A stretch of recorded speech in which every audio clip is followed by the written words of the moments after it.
My name is Abigail Carter. I'm 35 years old. And the day that destroyed everything wasn't when I pulled 3 wounded Marines from a burning Humvee outside Fallujah, or when I earned my combat action ribbon while providing emergency medical care under Taliban fire. It was Thursday afternoon at Roosevelt Elementary, listening to Karen Henderson stage whisper to the other carpool mothers about how tragic it was that her son had to ride a bus driven by someone who'd never made anything of herself. 35 and driving a school bus, Karen announced with volume that ensured I'd hear through my open door, her diamond tennis bracelet catching sunlight while she gestured dismissively toward my yellow vehicle. I heard she was in the Navy. Probably cleaned toilets or something. Now she can't even get hired at Target. The circle of mothers nodded with the sympathetic understanding reserved for obvious failures, women who'd built their identities around their children's private school acceptances and their husbands' corner offices, measuring human worth in zip codes and vacation home locations. But sitting behind the wheel of Bus 47, wearing a polyester uniform that smelled like diesel and hand sanitizer, watching them measure my worth in minimum wage and social acceptability, I felt exactly like what they saw. Someone who'd failed to leverage military service into the kind of career that impressed suburban mothers at school pickup. The morning routine at Roosevelt Elementary looked like a Norman Rockwell painting if Norman Rockwell had painted suburban privilege wrapped in athleisure and Mercedes SUVs. Parents arrived in their German luxury vehicles, clutching Starbucks lattes that cost more than I made in an hour, dressed in workout clothes that had never seen actual workouts but signaled they had time for yoga and Pilates between board meetings and charity lunches. I sat in the driver's seat of Bus 47, wearing the polyester uniform that smelled like diesel no matter how many times I washed it, watching the daily performance of suburban parenthood unfold in the pickup loop.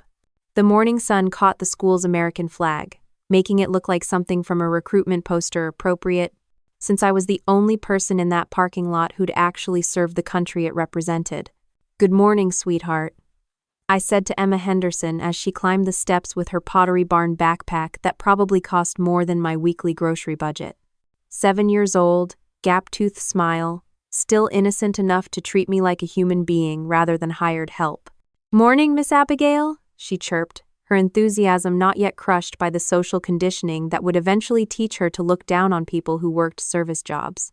Behind her, I could see Karen Henderson talking to the other carpool mothers, the same circle of women who'd made Roosevelt Elementary their personal social hierarchy, complete with unspoken rules about who mattered and who didn't. "I just feel bad for Emma." Karen's voice carried clearly through the open door, pitched at exactly the volume that ensured I'd hear while maintaining plausible deniability about intentional cruelty. Having to ride with that. Not her or the driver or even Abigail. Just that dehumanization wrapped in expensive perfume and passive aggression. 35 and driving a school bus, added Jessica Morrison, whose son sat 3 rows back, blissfully unaware his mother was discussing my failures. I heard she was in the Navy. Probably some administrative thing. Now she can't even get hired at the mall. Administrative thing. While they'd been attending sorority mixers and studying communications, I'd been learning to provide emergency medical care while under enemy fire. While they'd been planning their Pinterest-perfect weddings, I'd been pulling wounded Marines from vehicles that had been hit by IEDs that turned metal into shrapnel and turned 19-year-olds into casualties. But sitting in that bus, watching 23 children settle into their seats, children whose parents measured my worth in hourly wages and social status, I couldn't access those memories as credentials. They lived in classified files and operational security protocols that prevented me from correcting assumptions that made my achievements invisible. "She seems nice enough," offered Linda Chen, the only mother in the group who'd ever made eye contact with me. "Maybe she just likes working with children? Or maybe she couldn't make it in the real world," Karen concluded with finality that ended the discussion. "Some people just aren't built for success." Not built for success. While Karen had been building her identity around her husband's hedge fund career and her children's private tennis lessons, I'd been building something she couldn't measure in country club memberships, the kind of competence that kept American servicemen alive, in places where failure meant families receiving folded flags instead of homecoming hugs. I checked my mirrors and pulled bus 47 out of the parking loop, 23 children chattering behind me about Minecraft and Pokemon and whatever else. 7 to 12-year-olds discussed when they weren't absorbing their parents' prejudices about people who worked. Service jobs. The route was familiar: 32 stops, 47 minutes, neighborhoods that ranged from comfortable to obscenely wealthy. I knew every pothole, every stop sign, every place where kids needed extra attention crossing streets because parents were too busy on their phones to teach basic safety. What I didn't tell those children, what their parents would never believe, was that every decision I made while driving that bus was informed by training most people only saw in movies. Threat assessment, situational awareness, the constant calculation of variables that could turn routine transportation into emergency response. The muscle memory was automatic years of tactical training that never fully deactivated, even during school bus routes where the biggest threat was supposed to be traffic delays and forgotten lunch boxes.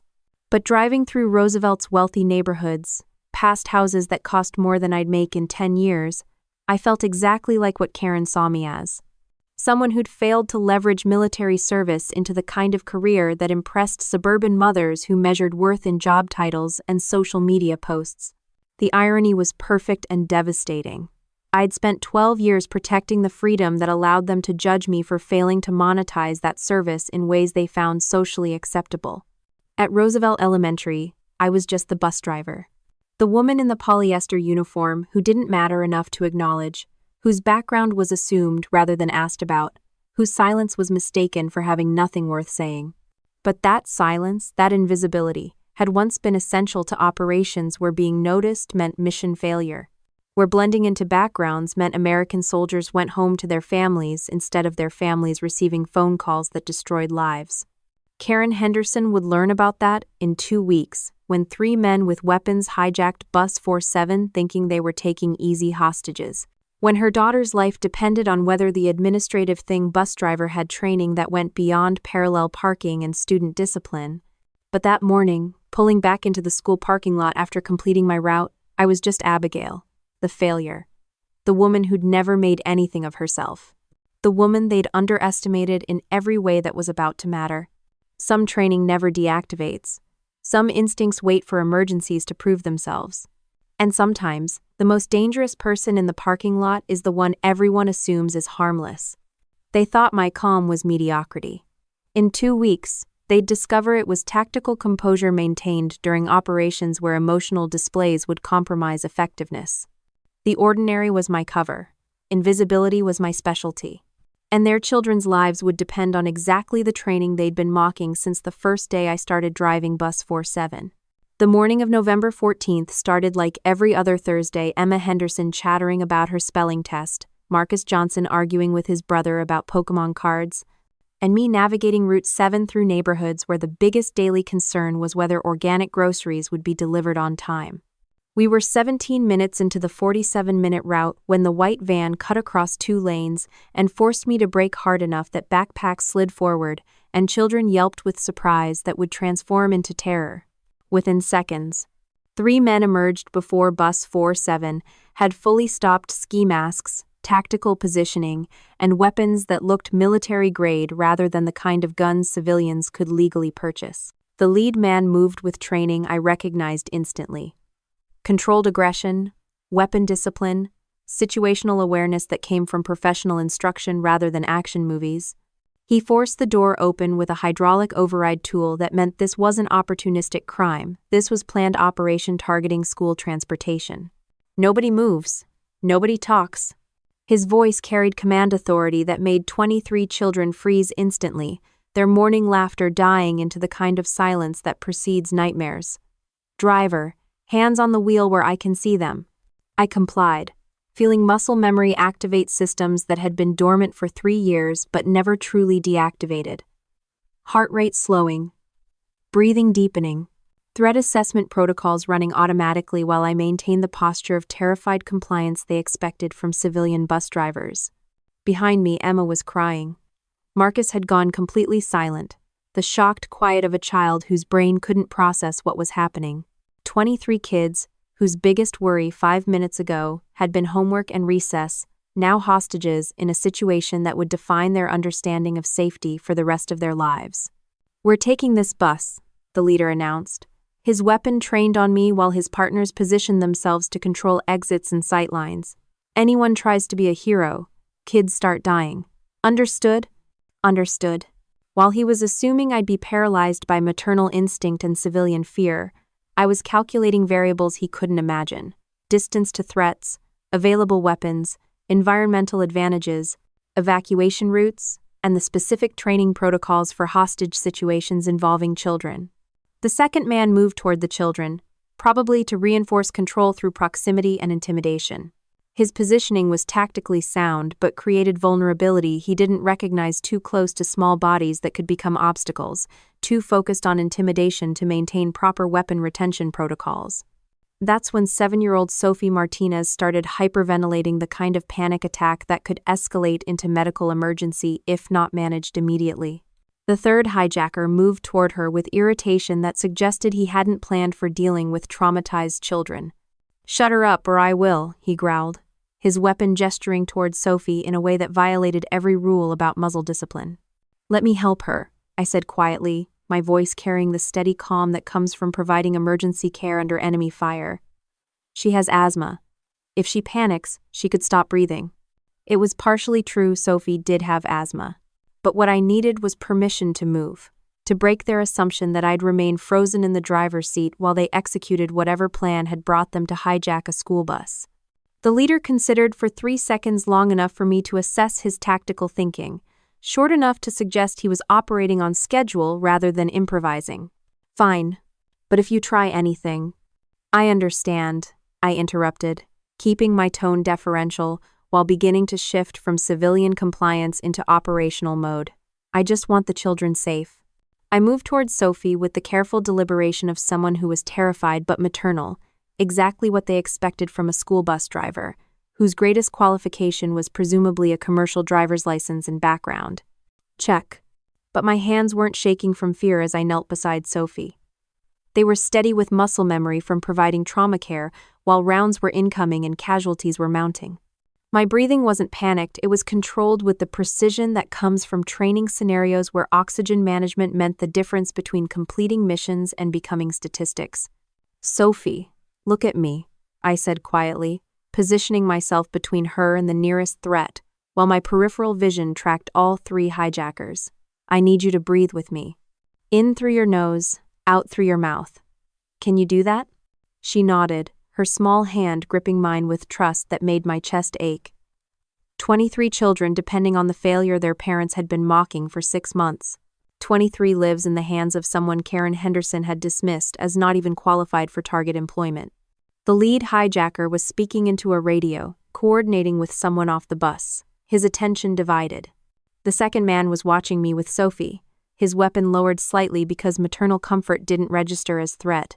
The third was near the emergency exit, maintaining perimeter control, but positioned where the seats would impede his response time. 3 trained operatives, 23 children. 1 former Navy combat medic with training they'd never anticipate from a school bus driver.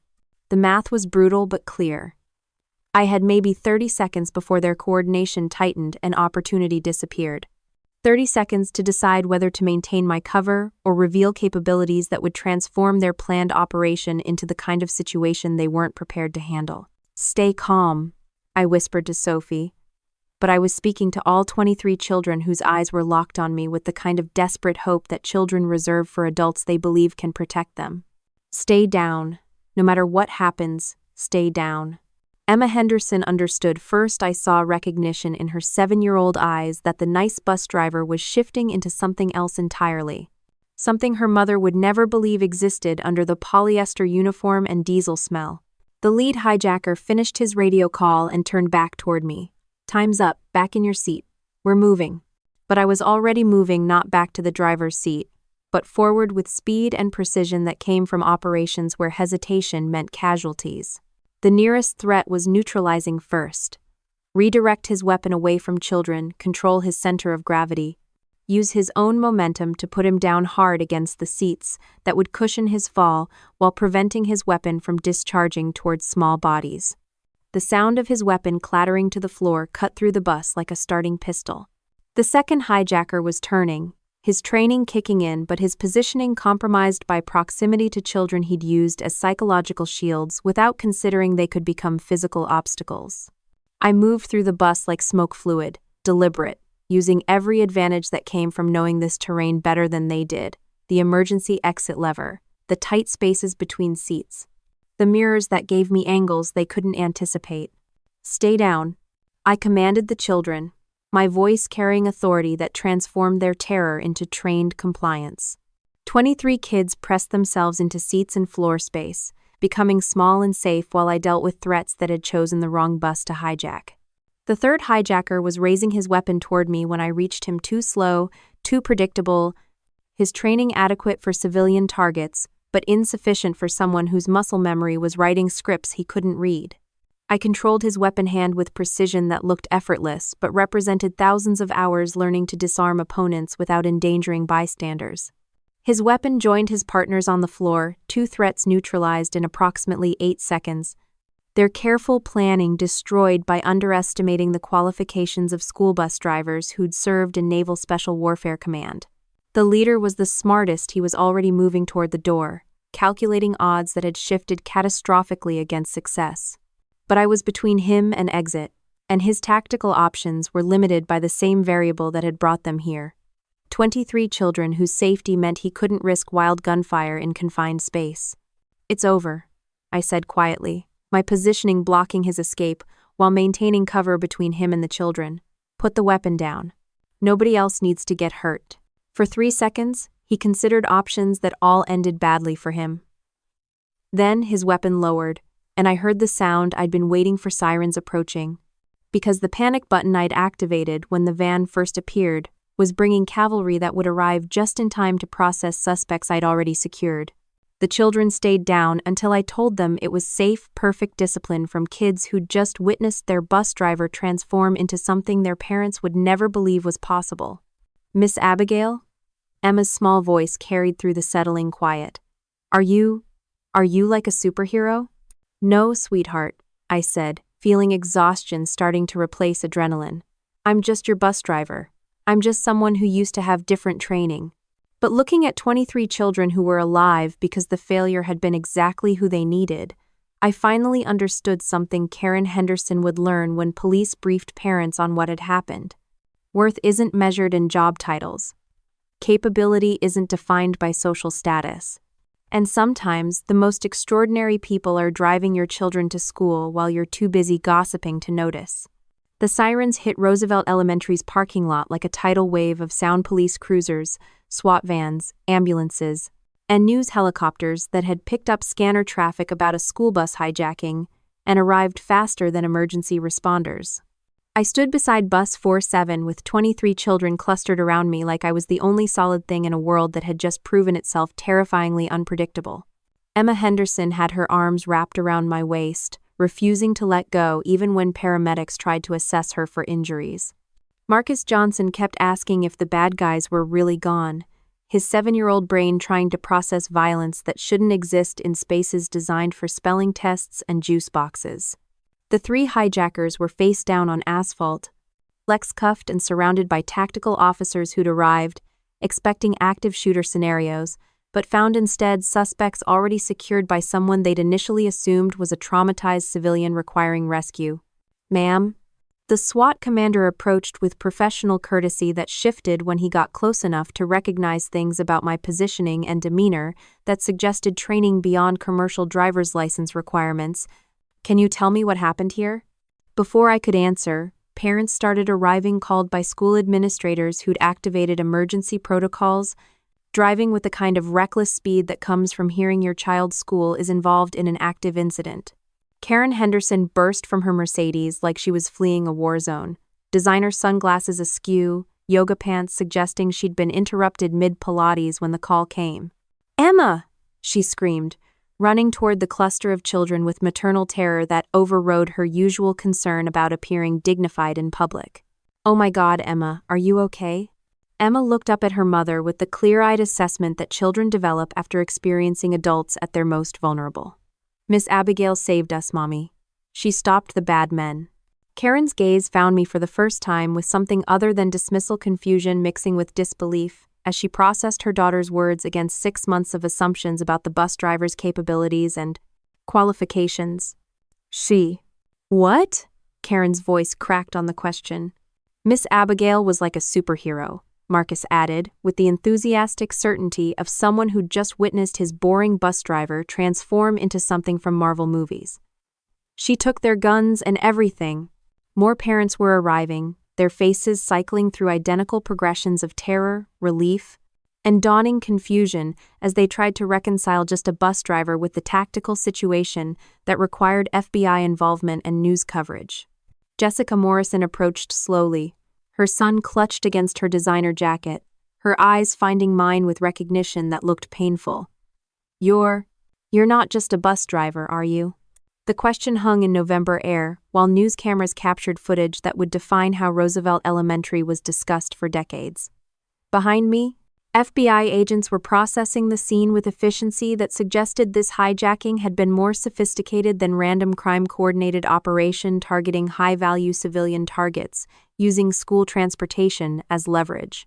Former Navy, I said quietly, watching her process information that contradicted everything she'd assumed. Hospital corpsman attached to SEAL teams. 12 years of service before medical discharge. Hospital corpsman, SEAL teams. The words landed in that parking lot like ordnance designed to destroy assumptions that had felt comfortable and safe.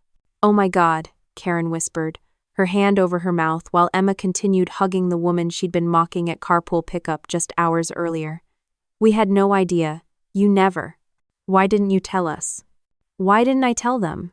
Because operational security protocols prevented discussing classified missions. Because civilian employers didn't know how to process combat medical experience that couldn't be verified through normal channels. Because every job interview where I'd tried to explain my qualifications had ended with polite rejections suggesting I was exaggerating or unstable. Because it was easier to drive a bus than to constantly defend achievements that were too classified to prove but too essential to ignore. It didn't seem relevant, I said, feeling exhaustion starting to replace the adrenaline that had carried me through tactical engagement. "I'm just here to get your children safely to school. Just here to get your children safely to school." The understatement felt appropriate for someone who'd spent 12 years providing emergency care in places where safely was relative concept rather than guaranteed outcome. The news coverage started that evening, every major network running footage of Bus 47, the subdued hijackers, and interviews with parents who'd arrived expecting tragedy, but found their children safe because the failure they'd been mocking had training that transcended their suburban understanding of qualification. School bus driver revealed as decorated Navy combat medic foils hijacking. Saves 23 children scrolled across CNN while talking heads discussed my service record with reverence that felt disconnected from the woman who still smelled like diesel and hand sanitizer. Social media exploded with the kind of viral recognition that comes from stories where assumptions get destroyed by reality. Parents who'd never bothered learning my name were posting about our hero and the brave woman who protected our babies. Children were wearing dog tags to school in tribute to Miss Abigail, who'd proven that superheroes drove buses. But the moment that mattered happened 3 days later, when I returned to Roosevelt Elementary to resume Route 7 like the hijacking had been an interruption rather than a defining event. Karen Henderson was waiting at the pickup loop, her usual designer confidence replaced by something that looked like humility mixed with shame. Emma stood beside her, holding a card that 23 children had signed. "Abigail," Karen said, my name sounding foreign in her mouth after months of the bus driver and that woman. "I owe you an apology that I don't have words adequate to express. We judged you. We dismissed you. We never bothered to ask who you were beyond what we assumed based on your job." She was crying real tears that destroyed makeup she'd probably spent an hour applying. "You saved my daughter's life. You saved all of them. And I spent 6 months treating you like you were less than." "It's okay," I said, meaning it because holding grudges against people who'd operated on incomplete information felt pointless compared to the relief of knowing 23 children were safe to worry about homework and recess instead of trauma. "Therapy. It's not okay," Karen insisted, her voice carrying clearly to the other parents who'd gathered to witness this reckoning. "You deserved respect from the first day. Not because of your military service, but because you were taking care of our most precious treasures and we treated that like it was menial work. The card Emma handed me had crayon drawings of buses and hearts and stick figures labeled Miss Abigail the Hero. Inside, 23 signatures and messages that ranged from, "Thank you for saving us," to, "You're the best bus driver in the world." That afternoon, driving Route 7 with the same 23 children, who now knew their bus driver was someone who'd once provided combat care under enemy fire, I finally understood something about worth and recognition. Some battles happen in deserts with weapons. Others happen in yellow buses with children who trust you to protect them. Both require courage. Both matter. Both deserve respect from people who benefit from that protection. They'd mocked the bus driver. They'd dismissed the uniform. They'd mistaken quiet for weakness and service for failure. But the truth was never in the uniform, it was in the woman wearing it, carrying skills that transcended job titles and social acceptability. Strength doesn't always roar. Sometimes it drives quietly through suburban neighborhoods, waiting for moments when silence must transform into action that saves lives. And when that moment comes, it doesn't ask for permission or approval. It just does what needs doing, then goes back to driving the route like heroism is just another part of the job description. Abigail's story reminds us that worth isn't determined by job titles or social status, that the people who serve us daily often carry stories we never bother to ask about, and that dismissing someone based on their current occupation means missing the extraordinary capabilities they might possess. If this story moved you, if you've ever been judged solely by your current job, or if you've realized you might be making assumptions about people's worth based on what they do for a living, share this video. Let it reach someone who needs to know their past service matters, even when their present circumstances don't advertise it. Subscribe for more stories of unrecognized service, the veterans rebuilding their lives in civilian careers, the service members whose greatest achievements remain hidden behind everyday jobs, the people whose quiet competence protects us in ways we never notice until crisis reveals their true capabilities. Share this story with someone who's been dismissed based on their job, who's transitioning from military service, or who deserves recognition for protecting others in ways that don't show up on LinkedIn profiles. Strength doesn't always roar. Sometimes it drives quietly down neighborhood streets, waiting for the moment when silence must save lives.